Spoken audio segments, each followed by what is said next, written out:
Le nombre de migrants débarqués aux Canaries a battu tous les records cette année, avec 41 425 arrivées, dont la majorité provient d'Afrique subsaharienne. Le mois de novembre a enregistré le plus grand nombre d'arrivées, avec 7 338 personnes.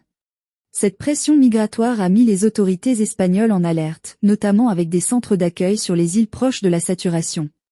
L'archipel des Canaries est devenu le principal point d'entrée des migrants en Espagne, surtout après le durcissement des frontières de l'Italie sous le gouvernement de Giorgia Meloni. Selon le ministère espagnol de l'Intérieur, 610 embarcations clandestines ont rejoint les 7 îles des Canaries depuis janvier, contre 530 en 2023, sans compter les dizaines de pirogues qui ont coulé, emportant des centaines de vies.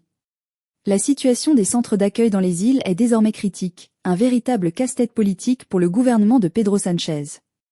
Ce dernier exerce des pressions sur les régions dirigées par la droite pour qu'elles accueillent davantage de migrants, notamment les mineurs non accompagnés. Le 5 décembre, une réunion doit se tenir entre le gouvernement de gauche et les conservateurs pour aborder cette crise. Le Parti populaire exige des mesures supplémentaires de la part de Bruxelles, notamment l'augmentation des patrouilles de Frontex au large des côtes africaines pour mieux contrôler les départs.